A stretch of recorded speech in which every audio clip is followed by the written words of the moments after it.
I think Anne Sophie Gjems will continue this topic, how the organizational culture is important. And she says, I was really impressed by her quote, that imagine having 26 employees who have no filter, their life goal changes every week, and they are not sure they like you, the others, or even themselves. I think it sounds quite familiar sometimes. So actually, the topic is the great conversations, eat strategy for breakfast. So if you remember the great theoretician and the classic of the management, Peter Drucker, so this is based on his quote, and we'll see how it reveals in Anne Sophie's talk later. And Anne Sophie herself has an extensive experience as a business leader and has worked with communication, leadership, and team development for many years, and she brings her experience now to us. Anne Sophie, where are you? I'll be there. Okay, I'm going out of stage. We don't talk anymore. We don't talk anymore. We don't talk anymore like we used to do. We don't laugh anymore. What was all of it for? Ooh, we don't talk anymore. I will not talk to you today about whether we talk more or less than we did before, but I think we need a little wake up before lunch. Because as the ambassador said last night, now it's only me between you and lunch. Thank you for the introduction. But do imagine having 26 team members shooting from their hips at all times, changing their perspective every single day, expressing their likes and their dislikes for you, for each other, and even for themselves. Even though I've been a business manager for many years, I must say that my 8 years as a high school teacher was where I met the really challenging manager challenges. And I very, very suddenly realized that to make those poor souls learn anything, I had to start with other things than the subjects. I needed to get that work to group together. So, let me take you a bit back. I have used something called Fuel Box, a box of great conversation starters in relevant topics with my husband for many years. And I want to ask you, how many in this audience have ever been in love? Like the slightest or a lot? I want to see hands. I'm happy to see there are quite a few of you. If you haven't been, I would say Google it, because it's quite amazing. When you first meet someone, you want to know everything. Everything is exciting. The past, the future, the family, everything, right? For those of you now in love for the first time, please hold your ears because I'm going to tell you a secret. It passes. I have to say that 20 years prior or after I met my husband, I don't get awed every time I come into the kitchen.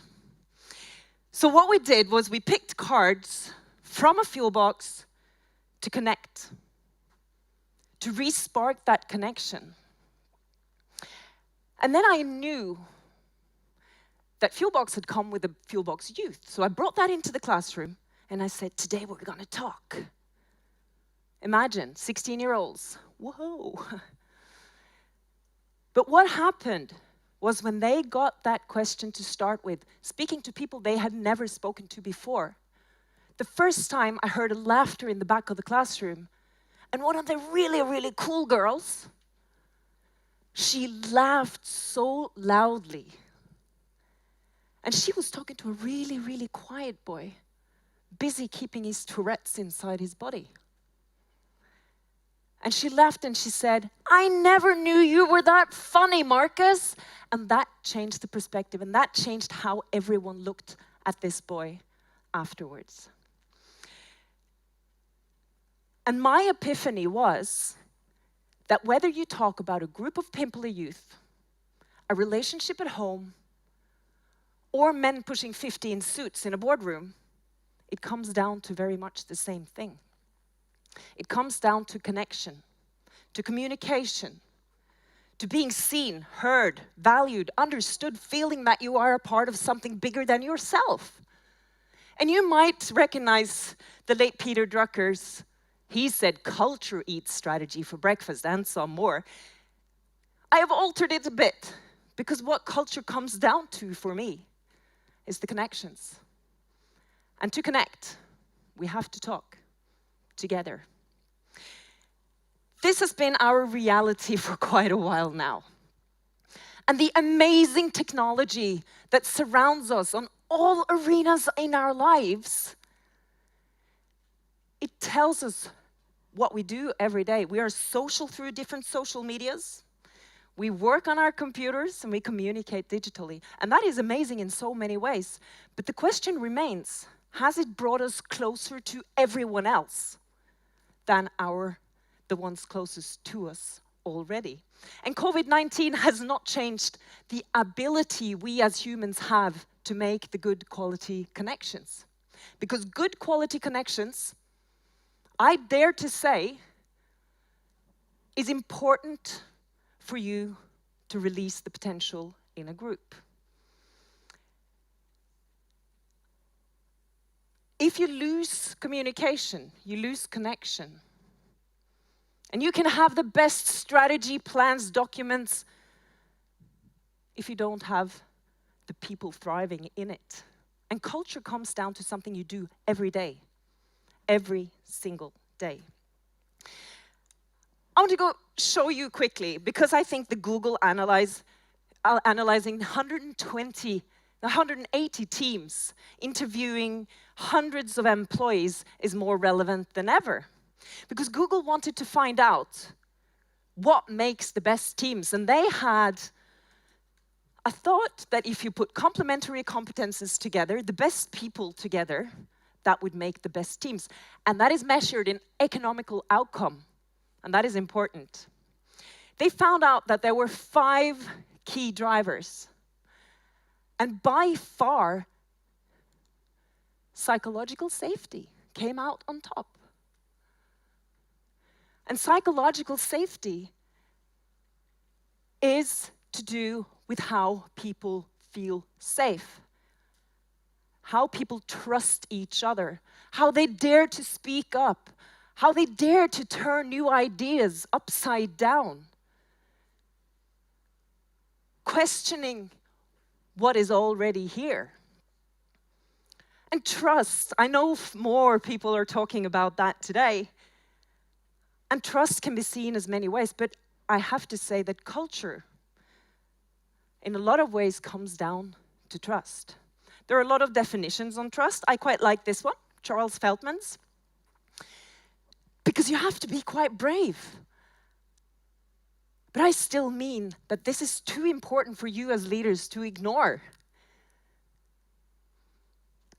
It is quite brave to make something, to give out something vulnerable about ourselves to others, because what are they going to do with it? And if you are in a connection where you trust them enough to make something vulnerable visible, then you have come a long way. But then the question remains, as Merete just talked about, it's quite hard. How do we make this happen? Because for a lot of leaders, this is quite hard. And it's not natural for everyone to start asking the great questions. What we work with in Fuelbox is to creating the questions that enables the conversations that wouldn't otherwise take place to happen. And now, straight before lunch, I think neuroscience is what you really need, right? It will be a short neuroscience session. But there's a lot we can learn from brain research and neuroscience when it comes to building strong connections. This part of the brain, TPJ, it's the connection center in the brain. And what you should really remember from this speech is that when you talk to someone face to face, this part of the brain lights up like a Christmas tree. And that is what you want. And to be able to really enable the high-performing teams that we need in the world of change. This is so simple, but yet so difficult. And especially now on Teams, we go straight to the agenda, done. But have this in mind, because this talking together, it's the most effective way to make those high-quality connections happen. Sharing also activates a fantastic hormone that we want more of. It's called oxytocin. Someone also calls it the human glue, because it enables us to connect to other people. And of course, we can talk about the weather, and now we have a perfect new topic, the pandemic. Everyone loves to talk about it. No, we don't really love it, but we do it. But when you talk about something that really matters to you, that's when you see the results. When you talk about dreams, aspirations, can be competences and experience as well, but something that means something to us, that's when the oxytocin flows. A little fun fact is that many scientists mean that this oxytocin is the secret behind why people like me, women, live 5 to 7 years longer than men in most cultures. Because we nurture our social network more, with more physical proximity. So, I know you're getting tired and I need to give you an oxytocin boost, and also because I want to get all you men here, give you a couple of years more in life. So now someone gets nervous because I need you to talk. And we are going to pick a question from our app. We launched the app last year because we saw, because of the pandemic, that we need not the physical tool, but we need the tool to connect even digitally. So today I am picking from the tailored questions for colleagues, and I want you to find one person beside you, and I want you a couple of minutes to talk about this. What have you been the most proud of? Ready, set, talk. Go, go, go.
Stop talking, people. That was too much talking, and I guess both of you haven't even started. That wasn't too bad, was it? Some of you might have felt a bit intimidated, think, oh, who am I to tell this to someone I don't even know? But imagine doing this in your team. And not only what you're proud of, there are heaps of other questions that you can check out later. But one small question can actually make a big difference. The very tiny bit that you did now, you will have something to talk about during lunch. If you take that question further and you ask follow-up questions, you will get even deeper. And I have to say, this is not about pouring your soul out. It's not about telling your darkest secrets. It's about loosening the color of those shirts a little bit. Let someone a bit in behind so they know a bit more about who you are. Because it's so much easier to make your employees happy if you know what makes them happy. If you know whether they're scared or going through a divorce or what their hobbies are. And some of us ask these questions all the time and some of us don't because it's busy days, right? And we need to do this in an effective way. And the conversation face to face is an effective way of starting that culture. I want to give you something. It's if you want to try the Fuelbox app for the REFOCUS participants, you will be able to try the app free for the next week. So that's a little gift to you. So you can get those conversations started tomorrow or even in lunch in a few minutes.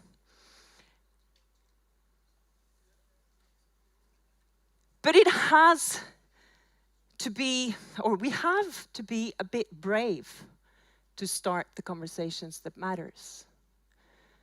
Because if we ask an open-ended question, we don't always know what the answer will be. And as leaders, that can be quite intimidating. What will I get when I open this nest of something I don't know what is? Our founder,